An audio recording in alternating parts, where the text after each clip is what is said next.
A paz do Senhor. Graças a Deus por mais esse dia, amém?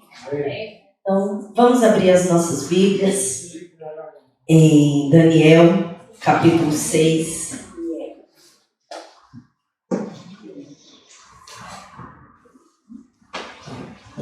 E vamos ler a partir do versículo 25.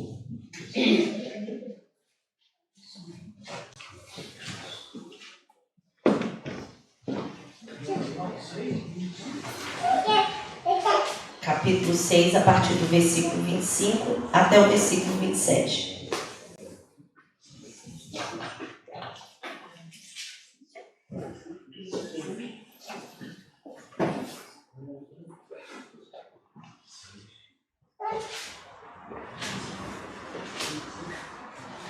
Diz assim a palavra do Senhor. Então, o rei Dário, acho que aqui vocês falam Dario, não é? Então, para que vocês não se incomodem tanto, eu vou dizer Dario, tá bem?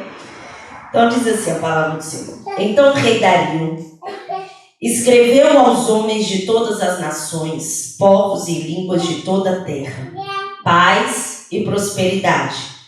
Estou editando um decreto para que em todos os domínios do império os homens temam e reverenciem o Deus de Daniel. Pois ele é o Deus vivo e permanece para sempre. O seu reino não será destruído. O seu domínio jamais acabará. Ele livra e salva, faz sinais e maravilhas nos céus e na terra. Ele livrou Daniel do poder dos leões. Pois ele é o Deus vivo e permanece para sempre. O seu reino não será destruído. O seu domínio jamais acabará. Ele livra e salva, faz sinais e maravilhas nos céus e na terra. Ele livrou Daniel do poder dos leões. Amado Deus, nós estamos aqui diante de Ti, Senhor. Ó Deus, totalmente exposto diante da Tua palavra. E Tu és esse Deus, Pai. Tu és esse Deus majestoso, glorioso, a quem nós tributamos toda a honra, todo o louvor, toda a adoração.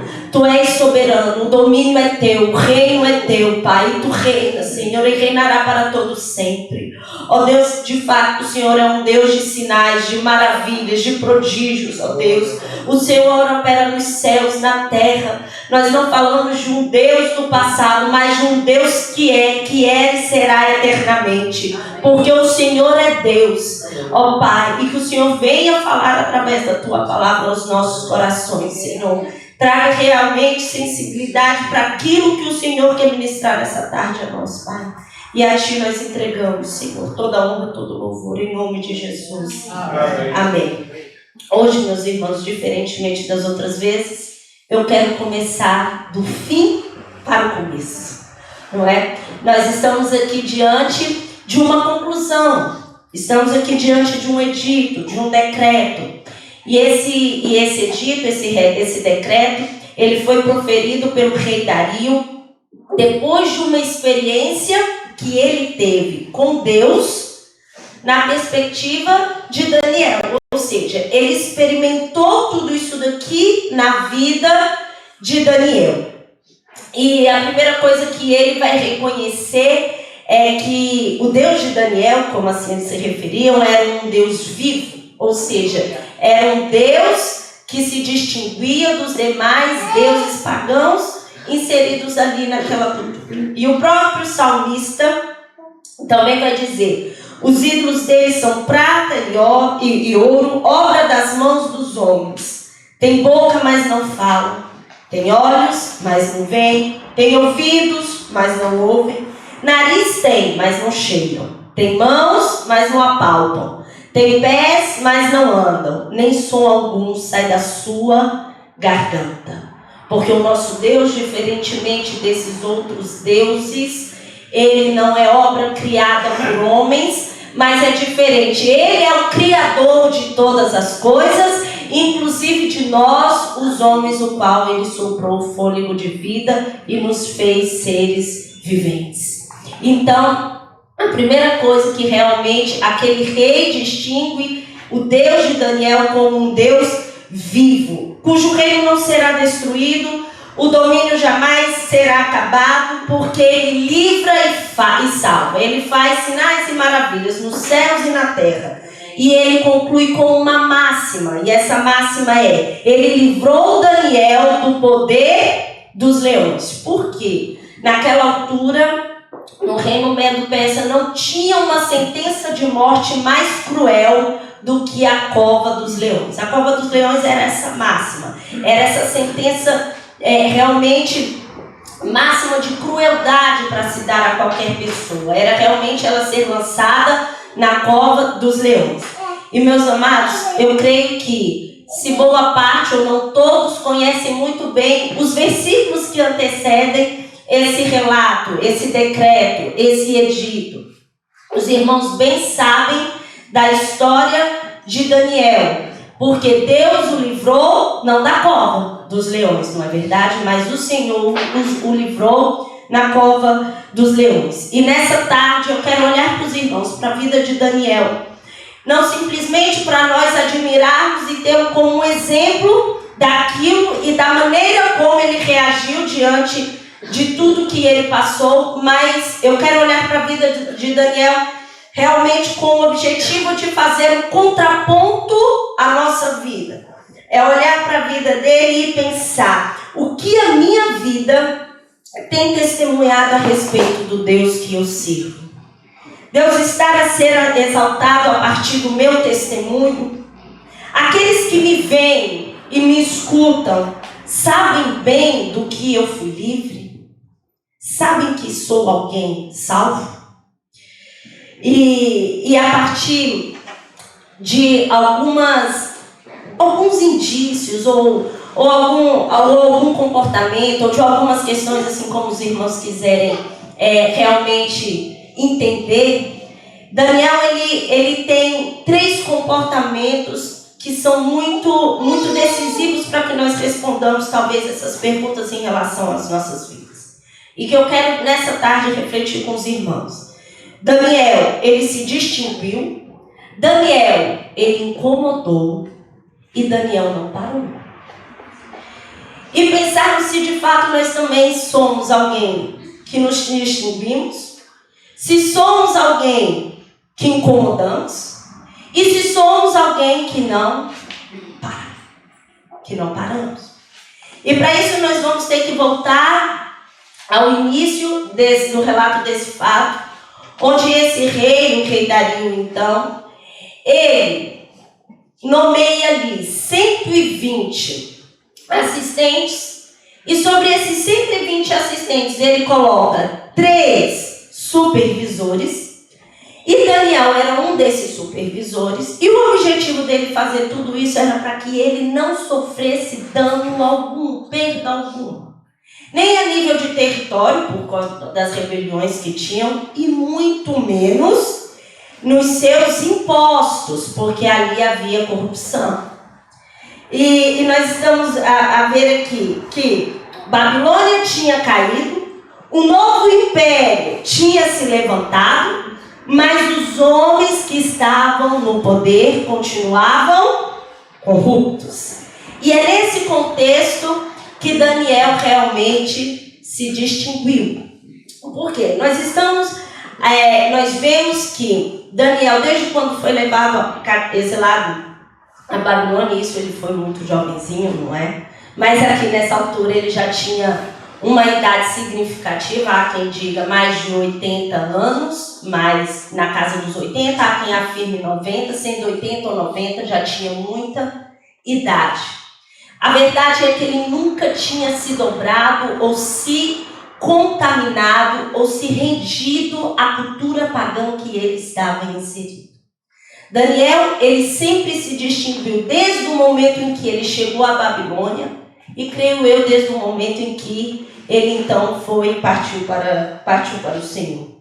Mas o que faz Daniel ter esse comportamento, e nós vamos chegar lá, mas antes disso eu quero pensar que Daniel ele realmente contraria o pensamento que o homem é produto do meio que ele está. Porque há quem acredite nisso e até afirme isso, que o homem é resultado do produto, ele é resultado do meio onde ele está inserido. E Daniel, ele não foi o resultado de onde ele estava inserido. Porque apesar daquele contexto ser um contexto de corrupção, ser um contexto de idolatria, ser um contexto de paganismo, Daniel continuou íntegro. E se nós formos prestar atenção no que Paulo escreve aos Romanos, ele também vai dizer a mesma coisa a nós hoje. Não vos conformeis com este mundo.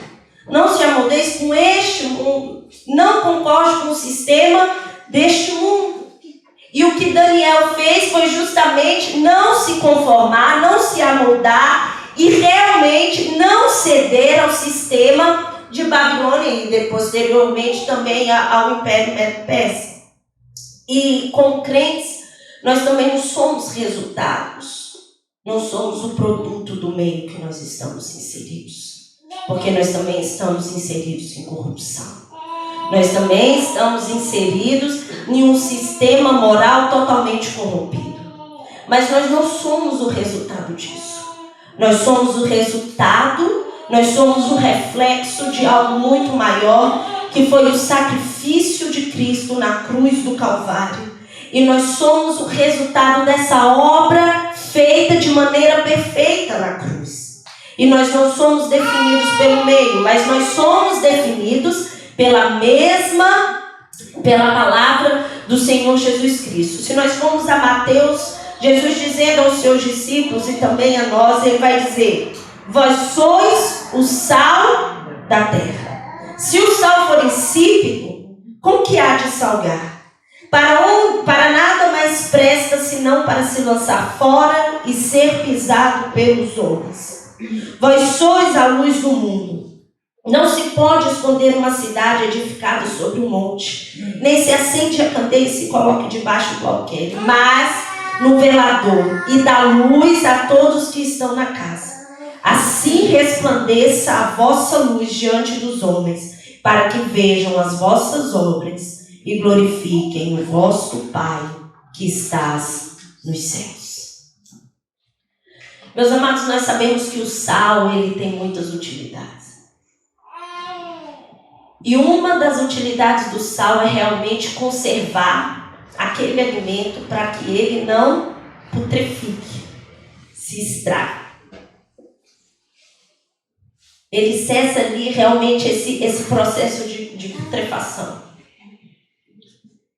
E quando nós somos o sal, como se nós fôssemos parte desse agir de refrear tanta imundície, tanto pecado, tanta coisa ruim neste mundo, através da propagação do Evangelho. E depois, todas as vezes que nós comemos um bocadinho a mais de sal que seja, nós sentimos o quê? Sede. Queremos beber? Água. E nós temos um pouco também desse objetivo enquanto igreja, de fazer com que esse mundo tenha sede. Uma sede que pode ser saciada somente na pessoa de Jesus Cristo. Amém. Nós também somos o luz, essa luz que guia, que orienta, que mostra, que indica o caminho, que não pode estar escondida, mas tem que ser vista. E é isso que nós somos, meus amados irmãos. Nós somos aquilo que a Bíblia diz que nós somos. Nós somos aquilo que Cristo diz que nós somos.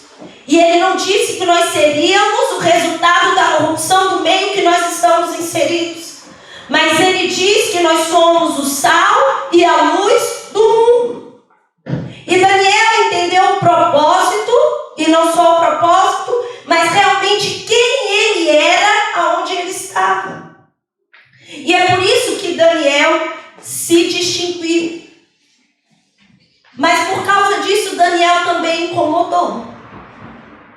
Porque, meus irmãos, aqueles que não cedem ao sistema, incomodam.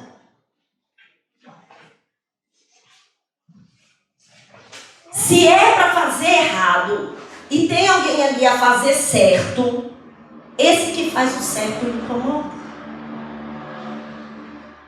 E Daniel incomodou de tal maneira a ponto daqueles outros assistentes, daqueles supervisores, sentirem inveja, ciúmes e mais do que isso, desejarem tramar contra Daniel. E diz a palavra do Senhor que eles procuraram algo em Daniel que pudesse ser acusado, que pudesse ser levado diante do rei e dizer assim: olha aí, olha o Daniel. Mas a verdade é que nada foi encontrado de errado na sua conduta. E nós perguntamos por que nada foi encontrado de errado na sua conduta. E nós temos a resposta na base da integridade de Daniel. Se nós olharmos a base da integridade de Daniel, nós vamos ver que essa base era a fidelidade que ele tinha a Deus. Porque Daniel era fiel a Deus. Daniel era fiel aos seus superiores. Porque Daniel era fiel a Deus. Daniel fazia bem o que lhe vinha a mão para fazer. Porque a base da sua integridade era a sua fidelidade a Deus. E o que isso quer dizer a nós, meus irmãos? Que se nós quisermos ser íntegros, a base da nossa integridade deve ser a nossa fidelidade a Deus. Eu sou fiel ao meu cônjuge porque eu sou fiel a Deus.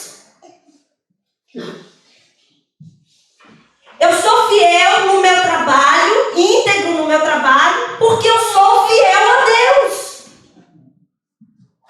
Eu sou íntegro na minha igreja, fiel à minha igreja, porque eu sou fiel a Deus. Logo, quem não é fiel a Deus não vai permanecer íntegro. Não vai conseguir. Não vai estar resguardado e guardado. Porque para isso nós dependemos de Deus. Quando Paulo escreve aos Colossenses, vai dizer: tudo quanto fizerdes, fazei-o de todo o coração, como ao Senhor.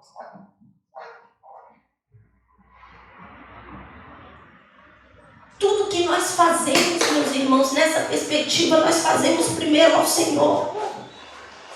Nós arranjamos a casa, nós arranjamos primeiramente ao Senhor. Nós abrimos a porta da igreja, nós abrimos primeiramente para o Senhor.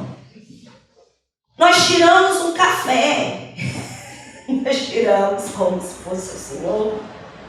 Tudo que fazemos.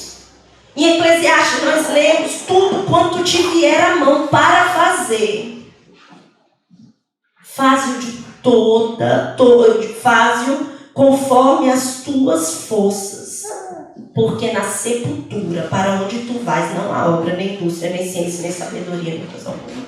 A hora de trabalhar é essa. A hora de trabalhar é o agora.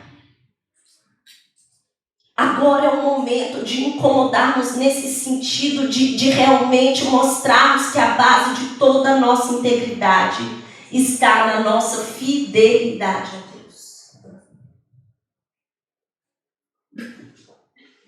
E se Daniel incomodou, foi por isso. Foi porque entre ele ser fiel ao sistema e ser fiel a Deus, ele foi fiel a Deus. Mas as coisas não ficam assim, meus irmãos. Eles falaram realmente contra Daniel. Na sua conduta nós não vamos encontrar nada que o condene. Mas é uma coisa: se nós mexermos e tocarmos na base da integridade dele, aí eu quero ver. A base da integridade dele não é a fidelidade a Deus? Então pronto. Então vamos com ela. E chegaram até o rei e disseram assim: olha, então por que não faz um decreto, um edito, onde todas as pessoas, todos os homens, Não vou poder fazer oração ou petição algum a outro Deus ou a outro homem num tempo de 30 dias que não seja a ti, ó rei. Isso aparentemente era uma proposta boa. Porque é como se tivesse a ensinar aquele povo, é como se eles estivessem a mostrar para o rei, olha, rei, aquele povo, esse povo, precisa perceber que o domínio é teu. Que quem manda é o Senhor. Isso vai ser muito bom. 30 dias o povo olhar só para o rei, só para o rei, só para o rei, só para o rei, só para o rei. Isso vai ser ótimo. E aparentemente poderia até ser só isso. Mas a verdade é que isso era só uma isca. O objetivo daqueles supervisores, daqueles assistentes, não era que as pessoas olhassem para o rei, exaltassem o rei. Não. O objetivo por trás desse projeto era que Daniel rompesse com a base e a fidelidade que ele tinha com Deus. O objetivo era encontrar algo ruim em Daniel. O objetivo era realmente lançar Daniel à cova dos leões. E essa era a consequência para quem não cumprisse o que estava no decreto. E aqui fica um alerta para nós crentes. Diante daquilo que nós ouvimos, lemos, assistimos, da intenção daquilo, das mensagens que são trazidas até nós. Porque aparentemente pode ser só uma coisinha, mas há um objetivo real. E nada pode tirar a centralidade da nossa adoração. Nada pode desviar a nossa atenção daquilo que realmente o Senhor diz. E mais do que isso, Daniel, ele escuta esse decreto. E depois do decreto assinado, todos já tinham conhecimento. O que Daniel faz? Vai para o seu quarto. Entra no seu quarto, entra na sua casa, no seu quarto. Com as janelas ali voltadas para Jerusalém. E vai orar. Meus irmãos, alguém disse que a verdadeira cova dos leões de Daniel foi o seu quarto. Ali ele foi tentado. Ali ele foi convidado a parar o que ele estava acostumado a fazer.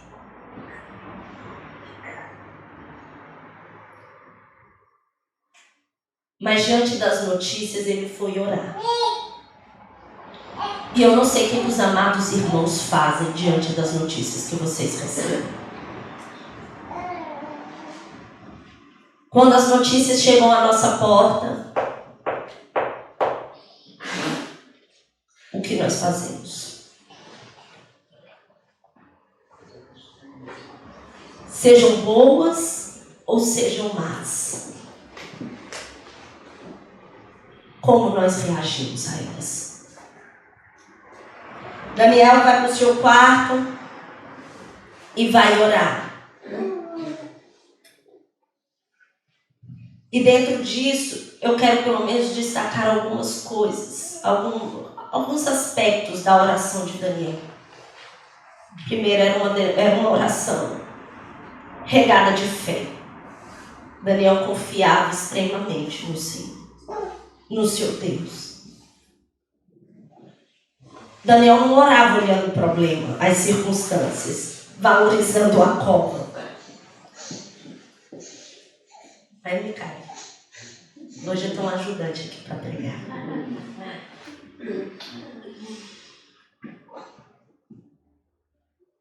Ele não olhou, nós não temos relato, mas eu não imagino. Se Daniel fazia isso todos os dias, que naquele dia ele se trancou para falar sobre cova dos leões. Ele tinha muita confiança no Senhor e a sua esperança estava nas promessas de Deus. Porque Jerusalém ainda estava lá. Deus ainda tinha promessa sobre o reino do sul que eles regressariam. Depois era uma oração regada de humildade. Não só pelo fato dele ter se colocado de joelhos, porque realmente nos ajoelharmos indica e demonstra humildade. Mas não adianta nada, meus irmãos, nós estarmos de joelhos e o nosso coração não está rendido. A nossa mente não está entregue. Os nossos desejos não estarem aniquilados e nós não clamarmos apenas para que a vontade de Deus se cumpra nas nossas vidas. Não adianta joelhos rendidos com o coração em pé e uma mente preponderante. Além da fé e da humildade, nós vemos regularidade. Daniel orava 3 vezes ao dia. Depois, gratidão. Daniel dava graças ao Senhor. A gratidão era parte da oração de Daniel. E depois disso, constância. Meus irmãos, um decreto de ficar. Um homem que tinha regularidade e constância na oração recebeu um decreto que ele teria que ficar 30 dias sem se relacionar com esse Deus. 30. Não era nenhum dia. Em um dia. Acredito que se fosse um dia, metade de um dia, ele não se renderia. Porque aquilo ali fazia parte do viver dele. E nós não conseguimos viver sem Deus. Nós não conseguimos sobreviver à parte de Deus. E quando eu olhei para essa passagem, é uma passagem conhecida, mas eu olhei para ela e olhei para a minha vida e disse assim: Gisele, qual o impacto de um decreto de 30 dias seria na tua vida? Será que se eu pegasse um decreto dizendo que eu não poderia orar 30 dias, eu olharia para esse decreto e dissesse assim: se fosse 5 eu conseguiria, porque 5 eu já fiz.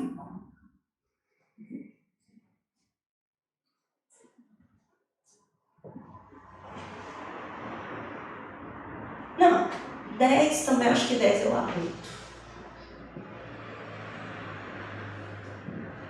Isso é para a minha vida. Ou diante de um decreto desse, eu ia falar: Senhor, assim como a corça anseia por águas, eu não consigo viver sem ti, Senhor. Eu não posso nem um dia longe de ti. Eu não posso um dia sem orar. Eu não posso um dia sem me colocar dentro do meu quarto e dobrar os meus joelhos. Porque isso é comunhão, isso é relacionamento. Eu não consigo, Senhor. Eu vou ter que orar. Eu não consigo parar de me relacionar com o Deus vivo. O Deus que tem promessas. Um Deus que se manifesta, já se manifestou ao longo de toda a história. Isso diz respeito à nossa constância, meus irmãos. E depois disso, que ele ora, claro, eles só estavam à espera disso. É claro, que ele quebrasse o decreto, que ele falhasse em alguma coisa. Logo aqueles homens foram diante do rei e falaram assim: olha, tá aqui, sabe aquele exilado lá de Judá? Pois bem, ele orou. Estava lá orando ao Deus dele. Portanto, como? Não. O rei gostava muito de Daniel. Não, mas deve ter um jeitinho. Olha, o senhor bem sabe que os decretos do nosso reino, mero peça, não podem ser revogados. Se foi assinado, terá que ser cumprido. Mas quando Daniel é levado à cova, o rei fala assim: olha, Daniel, que o Deus que você ora possa te livrar. Naquela noite aquele rei não comeu. Não aceitou nenhum tipo de diversão, de músicas, de instrumento, nada.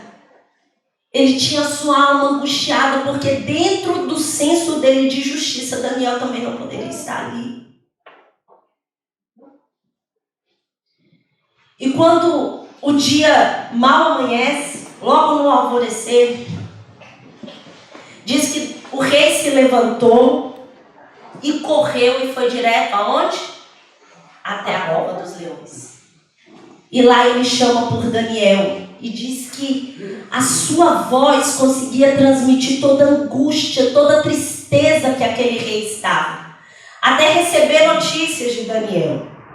E ele falou assim: Daniel, servo do Deus vivo, será que o seu Deus, a quem você serve continuamente, pôde livrá-lo dos leões? Ou seja, será que até dos leões esse Deus age? Meus irmãos, o nosso Deus pode todas as coisas. E assim como Ele pode todas as coisas, Ele também faz todas as coisas segundo o seu querer. Deus não tem apenas poder. Deus tem a vontade de fazer ou não fazer. Quando aquele leproso chega diante de Jesus e se prostra diante dele e o adora, e diz assim: Senhor, se quiseres, pode me limpar, me purificar, me curar. Se o Senhor quiser, o Senhor pode. E Jesus disse assim: eu quero ser limpo.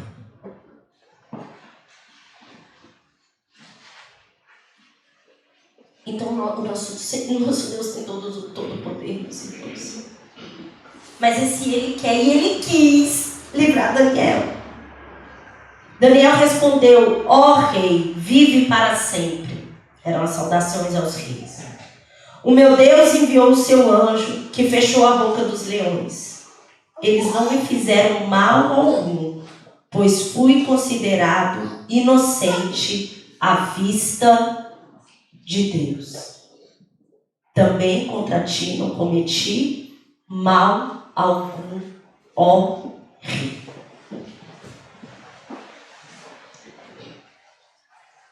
Meus irmãos, nós não fomos livres da cova dos leões, pois não?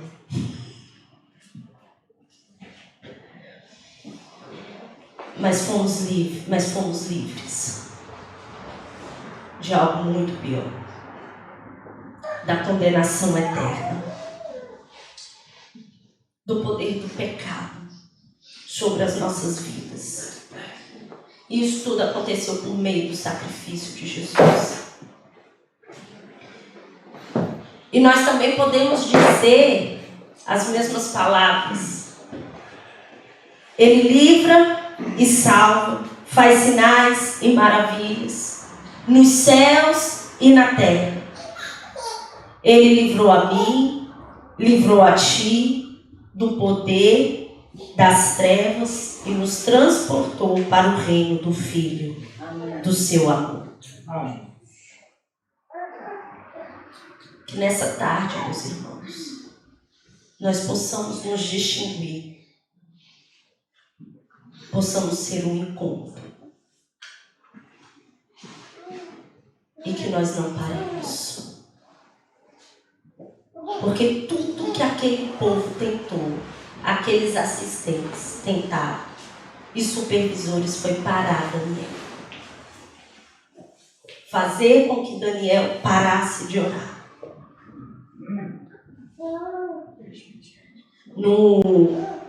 No inário brasileiro, na harpa cristã, há um hino que o refrão diz assim: quando a noite chegar e o mal me cercar, quero estar em constante oração.